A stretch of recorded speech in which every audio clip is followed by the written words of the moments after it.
Oh,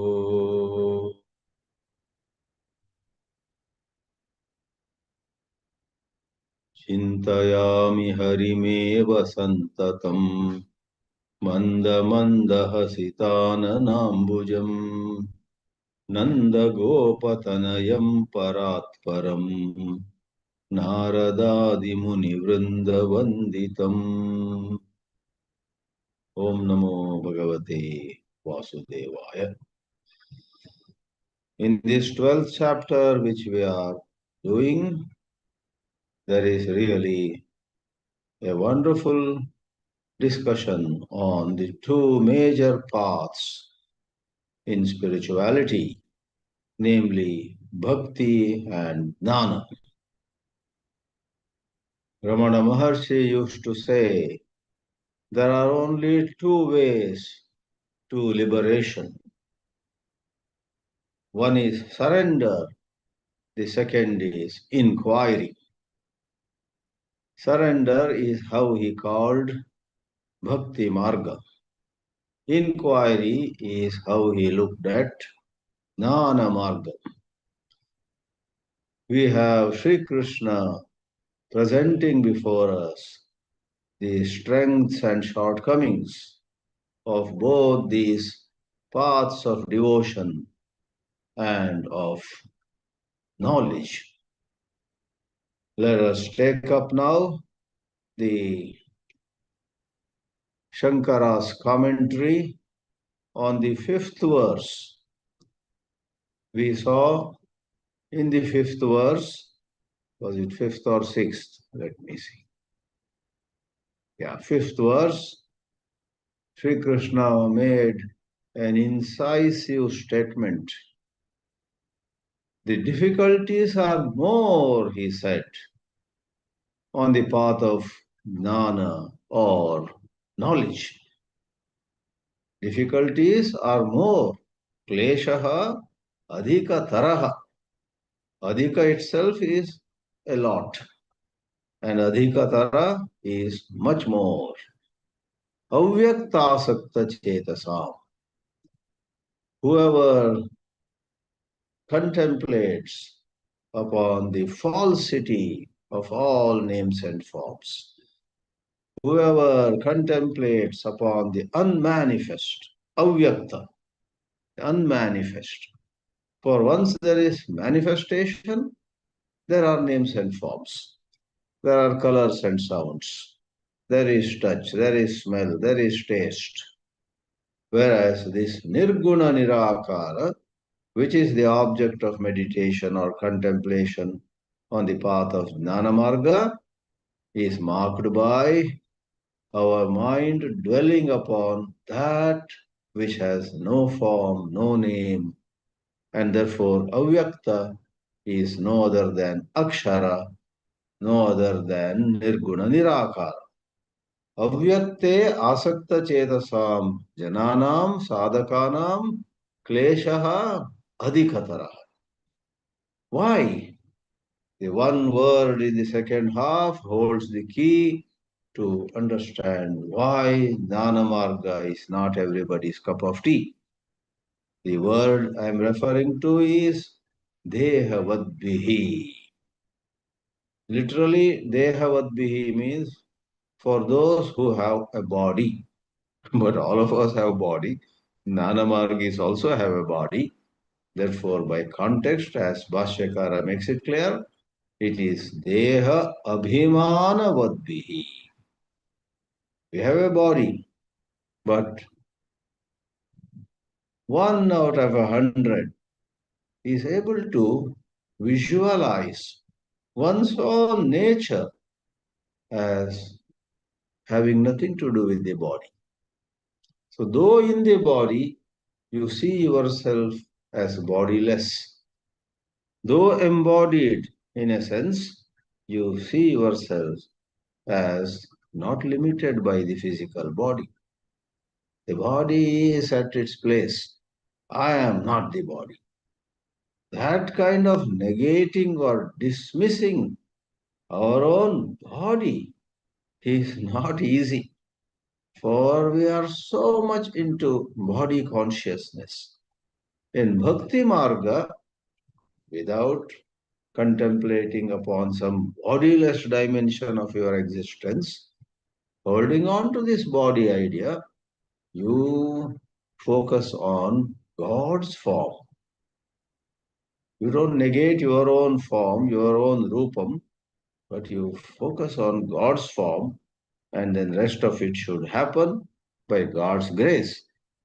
In the second half, Sri Krishna said, Avyakta gatihi dukkham avapyate.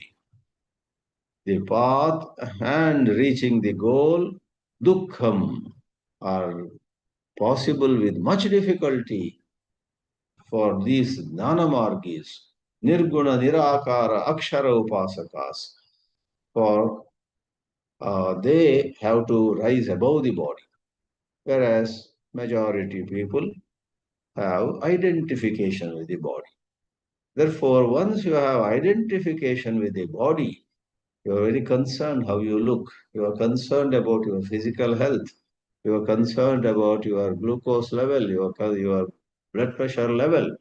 You are concerned about the operation of various limbs. The pathology reports make you feel depressed or happy if parameters improve. If that is how you have been living, then you are a Dehavan, Dehabhimanavan, and someone who has such pretty strong identification with one's own body. This Jnanamarga is extremely difficult. In other words, those who somehow, by God's grace or by their Purva Sanskara, are able to keep this body feeling, body identification low, they can go for Jnana Marga. Therefore, it is not the intellectualism that can help you get PhDs or some other qualifications in the world, but it is a certain intuitive feeling, intuitive outlook, where you say, all said and done, I may not be this body at all. I am not this body at all. And then you go into Jnana Marga. Therefore, Shankaracharya now explains this. Let's see his brief explanations. Bhāshya, we call this commentary by Shankaracharya, the Bhāshyam of Sri Shankaracharya. Kintu kleshaha adhikataraha yadyapi matkarmadhiparanam kleshaha adhikaha eva. Those who are devoted to me, especially in the present context, looking at me in that Vishwarupa. The immediate previous chapter was Vishwarupa Darshana, thinking of me as that Krishna who appeared in some unimaginably huge form, in whom the whole universe was found. He was having everything in him, everything, hills and rivers and all God forms, all human forms, all demonic forms, you name it, they were all in God. So that magnificent manifestation of Sri Krishna, and then you decide, I will here onward live for God. Mat karma. All my karmas will no more be for my security, for my gratification. I will do such things by which God would be pleased with me. Mat karma adiparanam. So once I walk the path of bhakti in that manner, will there be no hardship? Shankaracharya says, Kleshaha adhikaha eva. Lot of hardships on that path too. But adhika taraha aksharatmanam, paramarthadarshinam. For they are trying to contemplate on the paramartha, the supreme truth. Dehabhimana parityaga nimittaha. That is because this klesha is parityaga nimittaha. Dehabhimana parityaga nimittaha is the adjective to klesha. Their klesha is much more having nimitta, having as reason, abhimana parityaga. It involves day in and day out, you have to let go of your attachment to the body. That is parityaga, letting go. Therefore, the wise have said, essentially, spirituality involves something which is expressed just in two words: let go, let go. A Jnanamargi not only lets go of his concerns for pleasure, possession, and so on, but he lets go of his very idea of being an individual. I am somebody who needs a new car, let's say, is bothering someone. It's one thing to let go of the desire for a new car, but on a higher level, which Jnanamargi attempts, one lets go of that very idea. I'm somebody in need of a car. Who am I? I am somebody who wants to buy a new car. Who am I? I will be very happy if I get that particular model. Who am I? So, in 100 ways, the mind answers, I am this person who wants such and such pleasure. So, this I am this person, that's called ahankara. After ahankara, there arises mamakara. This is my house, this is my car, this is my husband, these are my two sons. So, this my comes later. This idea of I, necessarily a certain description, not just simple plain I. Simple plain I is the threshold to realization. Stay with it. But it's the description. The devil is in the description. Moment you say I am short or tall, moment you say I am rich or poor, then that description pins you down. And let go. Let go of all descriptions of who you are. Tesham avyakta chetasam avyakta hi yasmadyagati aksharatmika dukkam sa dehavadvihi avapyate atah kleshaha adhikataraha. So that attainment where there is steady abidance in the imperishable, akshara means imperishable, that attributeless, formless, nameless reality. Therefore, the challenge is much higher. But we have said before, there are always some 10% of people for whom Jnana Marga only appeals. Jnana Marga excites them. Bhakti doesn't make sense to them or doesn't attract them so much. They're made like that. So you and I have to find out how we are made. In spirituality, increased awareness of how our mind functions, how our likes and dislikes play their game, how certain shortcomings on my part have cost me a lot, how certain strengths on my side have kept me floating, otherwise I would have sunk. In this way, a sadhaka should become aware of all his or her pluses and minuses. Shankaracharya holds our hand and takes us further, talking about Bhakti Yoga. Bhashyakara says, just now 2 verses were spent on Jnana Yoga. Should he not dwell more on Jnana Yoga? Bhashyakara says, Aksharopasakanam yadvartanam taduparishtat vakshyamaha. We will get back to these Akshara Upasakas. Uparishtat means later. Uparishtat, somewhere else it can mean above, but here is further down. Because either whether it's above or down, the idea is Uparishtat means something coming afterwards. I hear people speaking Hindi in Bombay, and it always amuses me. They use the word agle. Agle for me is what is afterwards. Pichle is what is before. But they use the word agle for previous day because in essence that's also true. Suppose you are talking of a date 20th. Is the 19th of, let's say, December Agla din or Pichla din? Pichla din because it's before 20th. Pichla, piche, behind. Agla din because आगे आता है पहले 19th आता है 19th comes first and after 20th. So always my eyebrows go up when somebody uses the word agle. But according to me, my usage, agla means what comes later. So आगे means 20 के आगे है 21. 21st is agla. I'm sure there are such nuances in every language.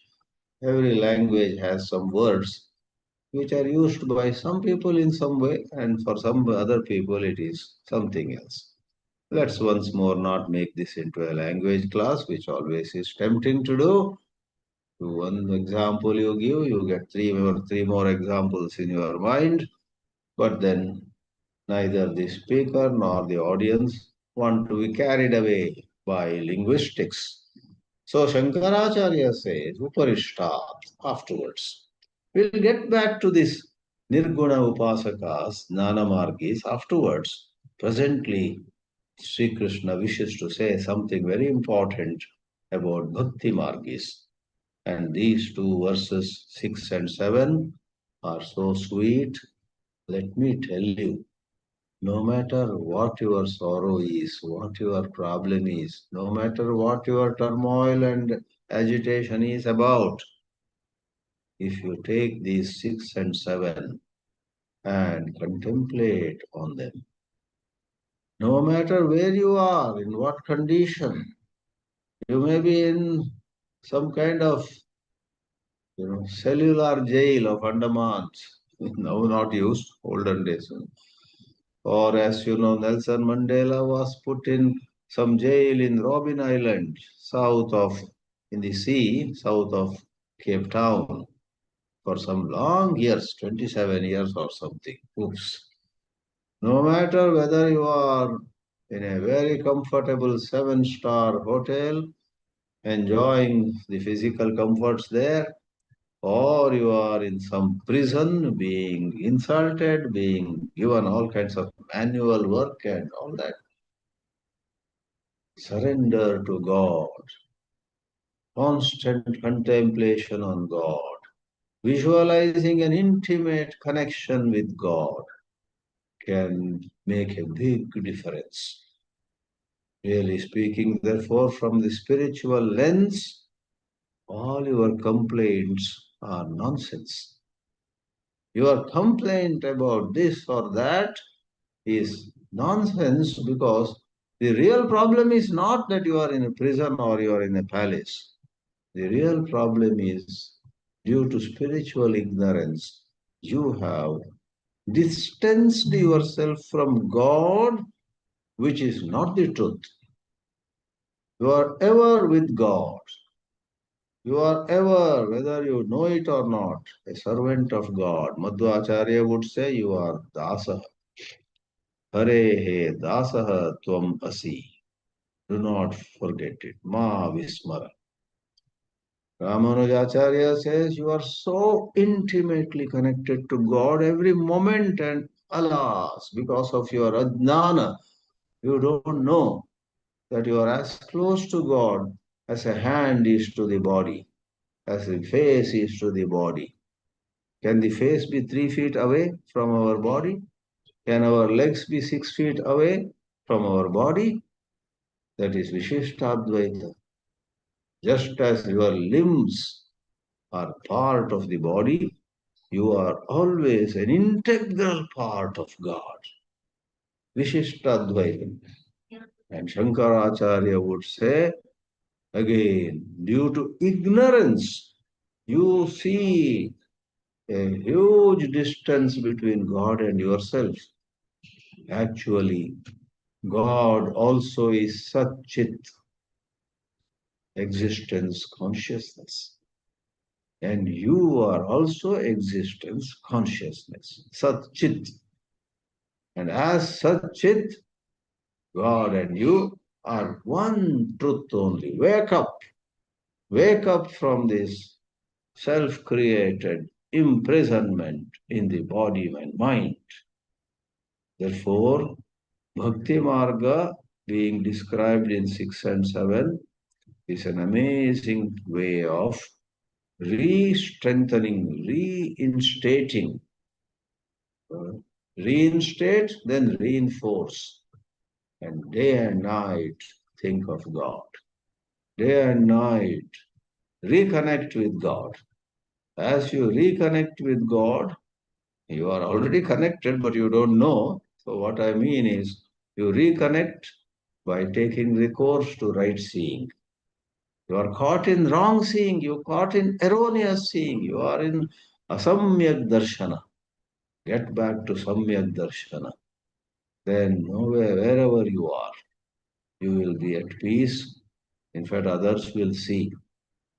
If you are a servant sweeping the floor and wiping the floor and washing the dishes and running errands for your master somewhere, if you are filled with love of God, the day is not far when the master suddenly observes that you are happier than him.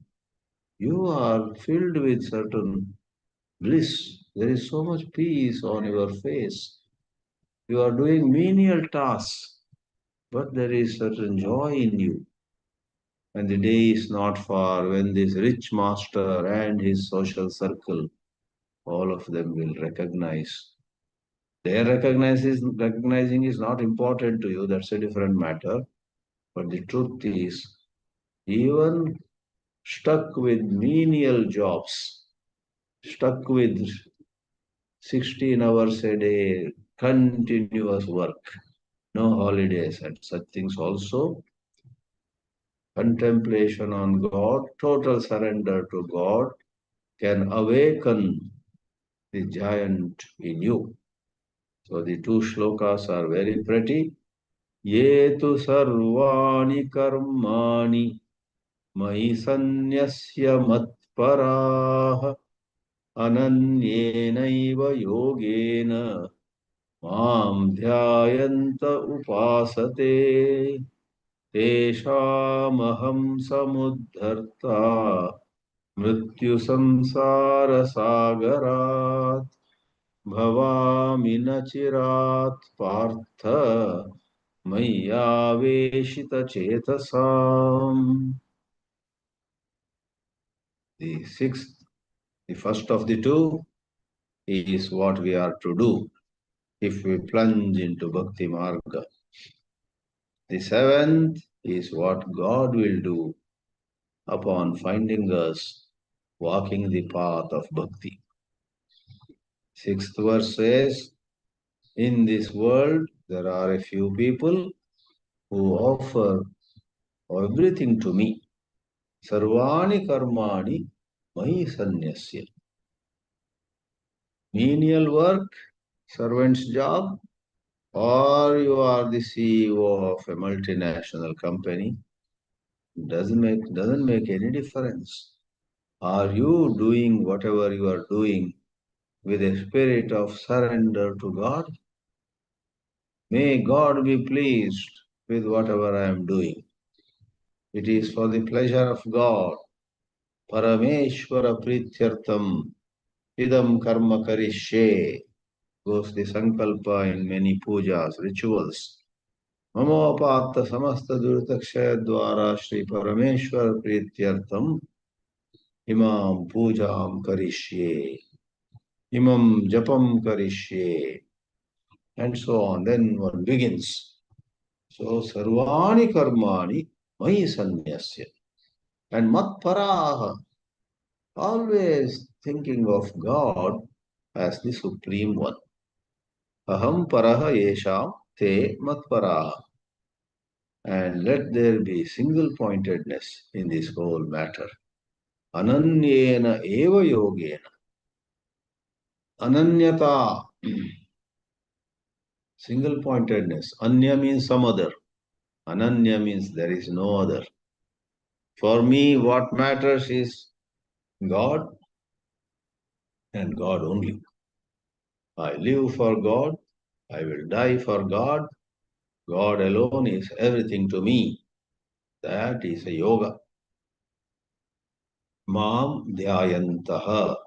Plural is used because the shloka started with a plural. Those who. Ye. Otherwise it would have been dhyayan. Or if feminine would have been dhyayanti. Somebody meditating on. Dhyayantaha. Those who constantly meditate on God. Meditation as much as possible, whenever possible, wherever possible, for whatever length of time possible. Suppose you actually do. Therefore in Islam they have instructed 5 times a day namaz. Like that, all of us should do 5 times, 10 times, 50 times, here and there, even at your work table. Suppose you finish one piece of work, take a 3 minutes break and remember God lovingly. Then take up the next piece of work. Somebody in Bangalore once said to me, the way to efficiency is break your work into windows of 50 minutes. 50 minutes work on something. Then take a 10 minutes break. He didn't say what to do in the 10 minutes break, but I am adding in that 10 minutes break, you may have some water, you may take a cup of tea, or you may do something. But before you take a cup of tea or a glass of water, do one mala of your Ishta mantra. So if you are working for 8 hours, every 50 minutes, then there is a japa, there is a mantra japa. So 7 times in those 8 hours, you will be remembering. Muslims do namaz 5 times. In your 8 hours work, provided you have that privacy and space. Where there is will, there is a way. You can make time for this. Do your japa. And then you will find that whole lot of your anxiety and worries and regrets and so much of all these negativities, they vanish. You have actually nurtured them by again and again. I said after 50 minutes do a japa, then get back to work. Generally what people do is after 50 minutes of work, they get back to their worries. I don't think even this year I can buy that car of my choice. So you indulge, you strengthen the negativities every 50 minutes. Strengthen your bond with God. Mam dhyayantaha upasate. Upasate also is plural. Upaste is singular. Upasate. Those who do this upasana. Upasana is worship. Upasana is adoration, depending on the context. And Lord Krishna generously offers, promises, assures us of such people, I become the uplifter.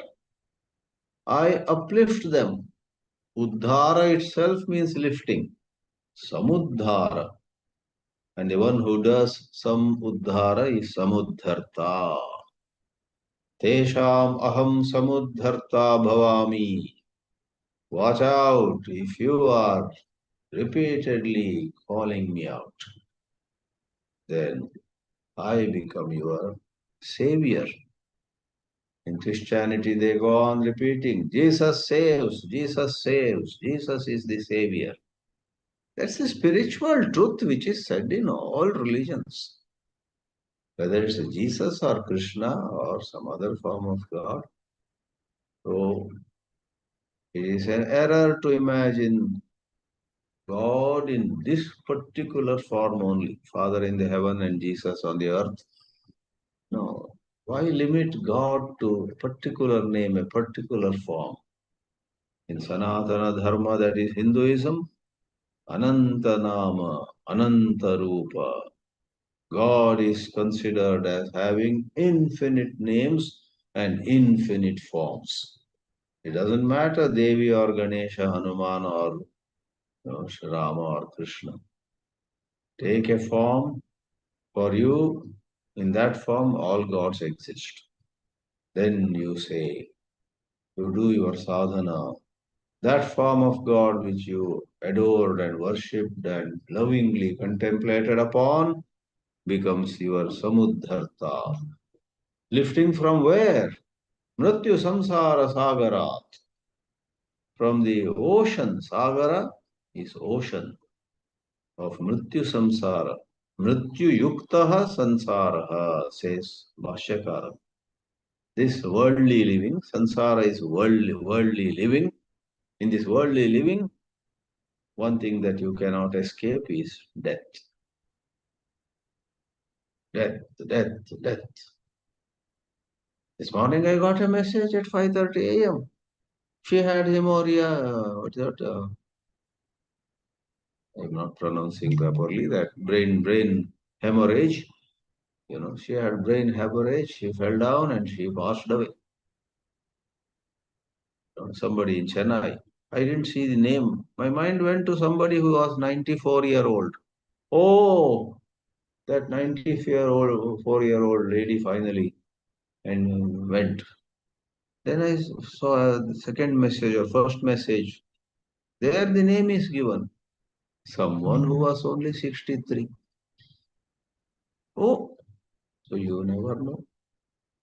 63 goes much before the one who is 94. No rule whether husband goes first or wife goes first. In some cases, husband goes first. There is no rule in this world whether parents die first or children die first. Many mothers in olden days who would have 8 to 10 children would see in front of their eyes 3 or 4 of their children dying, and they linger on.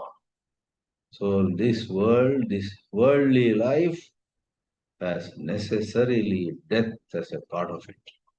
It's part of the deal, part of the game. Mrityuyukta samsara sagarat samudharta. I lift them above death. That means I bless them with self-knowledge, where as pure consciousness they do not die. Bhavami aham samudharta bhavami na chirat, without much delay. Of whom I lift or I uplift, I save. Whom do I save? I save those described before, Mai Aveshita Chetasam. Those whose Chetas, mind, is fully put into, is fully made to enter godly thoughts. Therefore, to think of God is never a waste. In fact, we say we don't have time, so we have not been doing japa and so on. If we take a little time and do japa, then that having no time will be exposed as a big lie. For when you do japa, mind becomes calmer, mind becomes purer, and what otherwise you would have taken, 5 hours to finish some work, you will do in 3 hours. Calm mind, focused mind, undistracted mind, those are the blessings of spiritual practices. Somebody said, I don't have time to do yoga. And the Guru said, you do 20 minutes yoga in the morning and you will save 3 times in the day.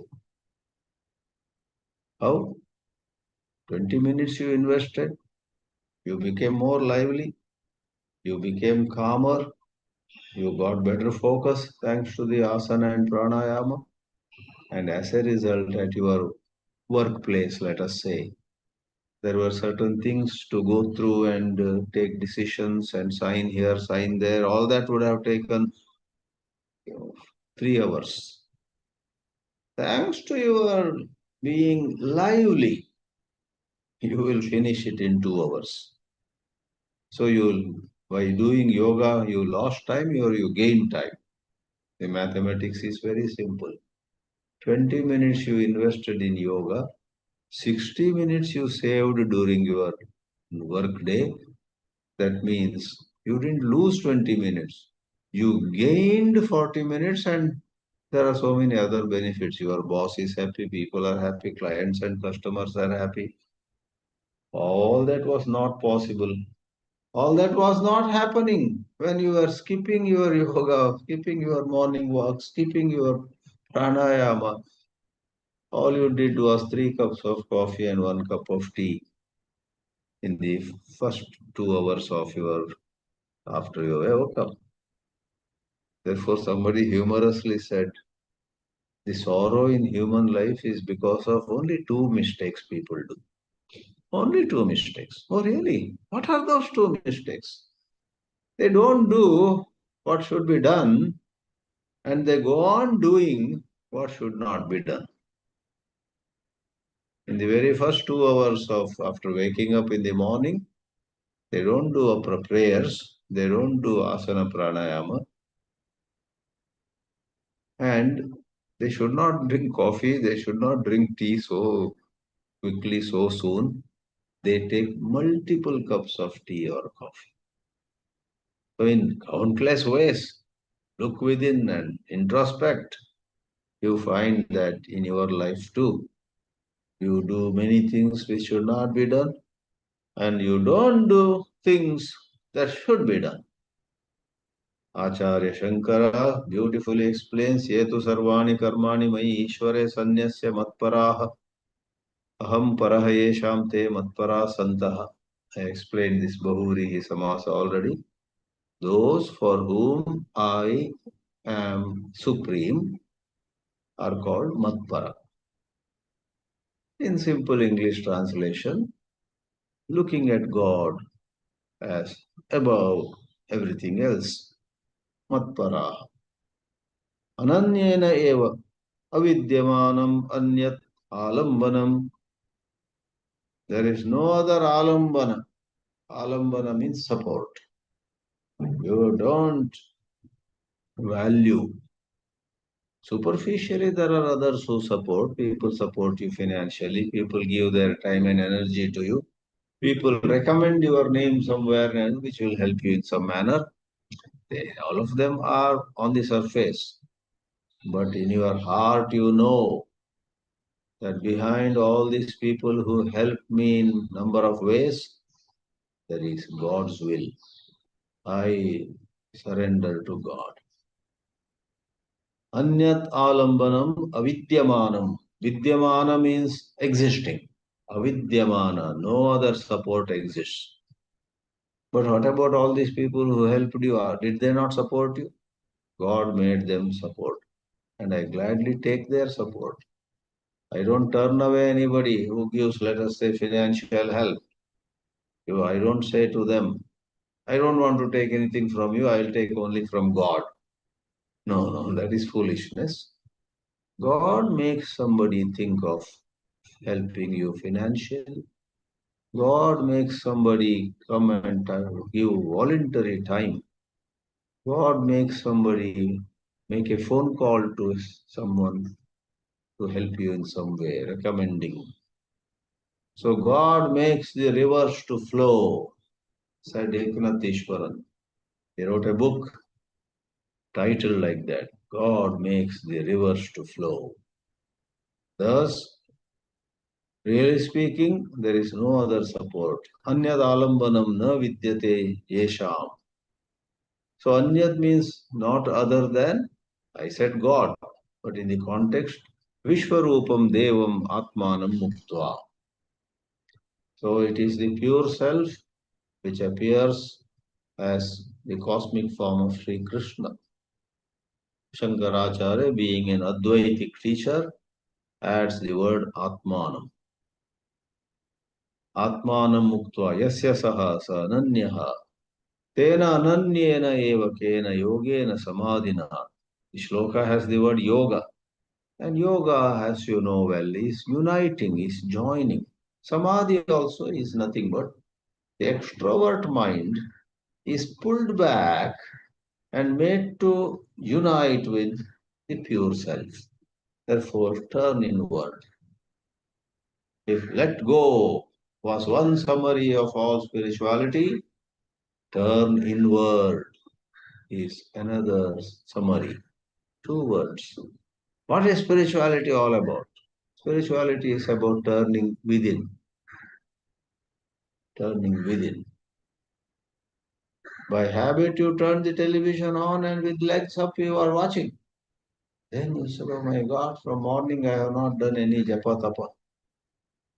Don't wait for the program on the television to get over. Turn it off immediately. And there itself on the sofa, sit properly and do one mala of Om Namo Narayana. Then you have turned inward. Opportunities to turn inward come our way all the time. All the time. You can let go of the extroverted behavior and you can opt for inward turned behavior. Mam dhyayantaha chintayantaha upasate. And the second mantra also is explained. Tesham mad upasana eka parana. Madupasana eka paranam. Tesham aham ishvaraha samudharta. I lift them. Kutaha, from where? Mrityu sansara sagarat. Mrityu samsara is first explained. Mrityu sanyukta or mrityu yukta sansara, mrityu sansara. Somebody else may say mrityu eva sansara or samsara eva mrityu. Death itself is this worldly life. Yeah. But here Bhashyakara says worldly life marked by death. Worldly life cutting across many lives. So after each life there is a death. Then within a short while there is rebirth. And that's compared with the ocean. Sa eva sagaraha. Sagaraha eva sagara. It's not really ocean, but it's like an ocean. But why call it ocean? You could have called it Mrityu Sansara Parvatat or Mrityu Sansara Nadiya Nadyaha, some river, some hill. No, no, no. This worldly life is like an ocean because it's so vast, so wide, so spread in all directions. And if you are sinking, sitting upon a boat, the boat starts having water coming in, then you want to quickly go to the shore, but on the ocean, the shore could be very far. Therefore, dustaratvat, hard to cross. Therefore, the metaphor of ocean for worldly life is most appropriate. Tasmad mrityu sansara sagarat. Aham tesham samudharta bhavamina chirat. I become their savior without delay. Kim tarhi kshiprameva he partha. Very soon I take care of all that they need. Maya veshit chetasam. So Nachirat is explained as Kshiprameva. Nachirat, without delay, Kshipram, very fast. Maya veshit chetasa, Mayi Vishwarupe aveshitam samahitam praveshitam chetaha yesham te Maya veshita chetasaha tesham. In this way, Bhagavan Sri Krishna gives unrestrained praise, praises without any hesitation. Bhakti Marga. Therefore, no matter what your problem is, start investing. Start spending some time every now and then in turning inward, thinking of God, lovingly meditate on God. Then God becomes your savior. Thus, Sri Krishna talks about complete surrender. There is what is called Marjala Kishora Nyaya. the little one of mother cat just allows the mother to pick it up and take it from place to place. It just allows. It just says, "Mother, you know where I should go. Pick me." That is Bhakti Marga. Whereas in Dana Marga, Markata Kishora Nyaya. Markata is monkey, Kishora means young one, Nyaya is axiom. So there is this example. The mother of a little baby monkey also is very loving towards the baby, but the baby has to hold the body from beneath, hold the body of the mother. And the mother then jumps from one branch to another. The baby has to hold. If the baby lets go of um, mother's body, it will fall and break its head. So Dana Marga is like that. There is more effort needed. There is more vairagya needed. More dispassion. In Bhakti Marga, there are hymns and bhajans and pujas with very good, delicious prasad. Wonderful alankara, decoration is made, music and dance, and people come smilingly, people well dressed to enter the satsang, bhajan, karyakram. So, whereas in Dana Marga, typically those who are performing or following Dana Marga want a solitary place, want the bank of a river, sit at some place looking at a mountain, and no music, no dance, no delicious prasad after the session, generally. Because nothing prevents you from calling a meditation in your house, group meditation, come friends.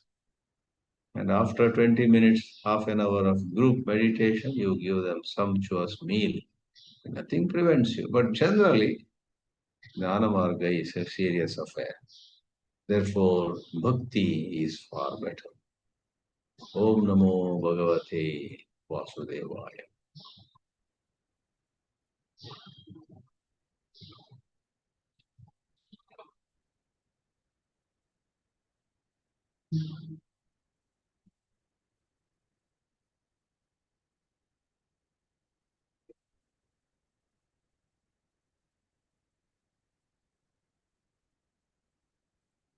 Right. Namaste and pranam.